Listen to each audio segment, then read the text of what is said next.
Hey Gabe, what's up? Just working at the chem lab. Yeah, I can see that. When did you start being a TA for Staab? Oh, well, it's just last week, you know. Yeah. Just been grading papers, creating compounds and mixing up solutions. Just the typical stuff a TA does. Yeah. Nothing, crazy. We need to get our project started, right? Oh yeah. We have a project that we need to work on. Well, Okay. Staab said that he would help us with the video. Okay. Where is he? Probably behind his desk. Okay, we have a problem. What? He's take a look for yourself. Oh. Well, I guess he doesn't have the guts to continue with this video. I'm kind of sad. That's very very morbid. poorly I'm sorry. timed. Poorly timed. Yes. Poorly timed. Quite so. Okay, Well, let's make this video anyways. in his memory then. Let's Yeah. Chemistry lab hasn't been cleaned up recently, but I think we still have power, right? Yeah, we got Apparently so. power. That's great. All right. So, let's talk about atoms. They're very important. Especially if you are considering learning about chemistry, you probably should know. So atoms are the basic units of matter, and they're defining structures of elements. The conception of atoms dates back to ancient Greece. A fellow named Democritus thought that at some point, if you kept cutting something, you would eventually be unable to cut anymore. He named the atom after the Greek word atomos, which means that which can't be split. Hey Noah, No. why can't you trust an atom? No. They make up everything. No. Anyways, atoms are made up of three particles: protons, neutrons, and electrons. Protons and neutrons are heavier than electrons and reside in the center of the atom, which is called the nucleus, which I'll explain a little bit more in just a sec. Electrons are extremely lightweight and exist in a cloud orbiting the nucleus. The electron cloud has a radius of 10,000 times greater than the nucleus. Protons and neutrons have approximately the same mass. However, one proton weighs more than 1,000 electrons. Atoms always have an equal number of protons and electrons, and the number of protons and neutrons is usually the same as well. Adding a proton to an atom makes a new element, while adding a neutron makes an isotope, or a heavier version of that atom. So a nucleus is where virtually all the mass of an atom resides. So the nucleus is held together by the strong force, which is one of the four basic forces in nature. This force between the protons and neutrons overcomes the repulsive electrical force that would, according to the rules of electricity, push the protons apart otherwise. And if you just take physics, you'll learn a little bit more about those forces in the universe. All right. Well, protons, because Gabe is not good at finishing his job. Protons are positively charged particles found within the atomic nuclei. The number of protons in an atom defines what element it is. For example, carbon atoms have 6 protons, hydrogen atoms have 1, and oxygen atoms have 8. The number of protons in an atom is referred to as the atomic number of that element. That is very important. Atomic number is the amount of protons in an element. The number of protons in an atom also determines the chemical behavior of the element.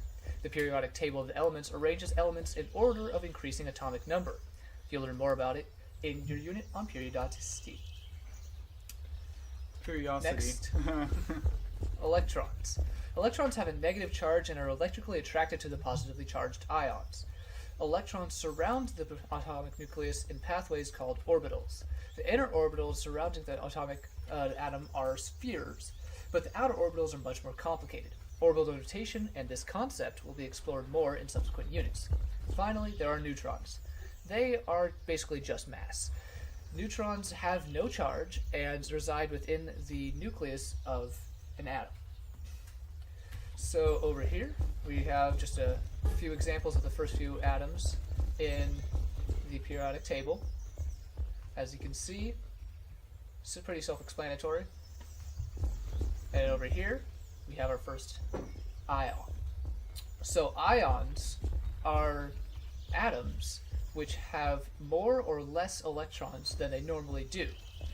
So here on this lithium atom, there would normally be 3 electrons. However, there are only 2. That means that the atom is positively charged, because remember, electrons are negative. However, if we add an atom to a lithium ion, it becomes a negatively charged ion because there is an extra electron. That is because electrons are negative. Alright, Gabe, tell them about isotopes. Well, isotopes, the number of neutrons in a nucleus determines the isotope of that element. And so, for example, hydrogen has 3 known isotopes, protium, deuterium, and tritium. So the difference between each of them is 1 neutron. So we have, for the normal hydrogen that we usually talk about, has no neutrons. Then we have deuterium, which has 2, and then tritium, which has 3. And just to make a clarification here, the atomic weight is basically a measurement of the total number of particles in an atom's nucleus. In reality, it's really not that easy. The atomic weight is actually a weighted average of all the naturally occurring isotopes of an element relative to the mass of carbon-12. And if you're confused, you should probably talk to your chemistry teacher about that. They'll probably be able to do a much better explanation. Well, I think that's everything, right, Gabe? Pretty much. Although, I would like to show you my new invention.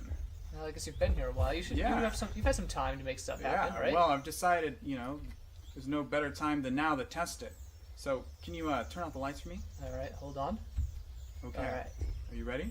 Yes. You ready? Yeah, I'm You ready. ready? I'm ready. You ready? I'm Okay, very, okay. very, very ready. Here goes.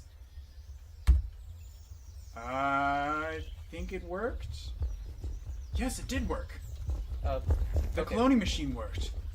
It's Staab 2.0. But what happened to the hair Look, you can't make cloning perfect. I mean, and the height? it's cloning. And why does he have glasses? Enough questions. It's a miracle of science. Anyways, thanks for watching, and thank you to our sources, Live Science and Jefferson Lab, and the good old-fashioned Wikipedia for helping us phrase and double-check our facts. And we hope to see you sometime again at the chemistry lab, where we cook up science and have a good time.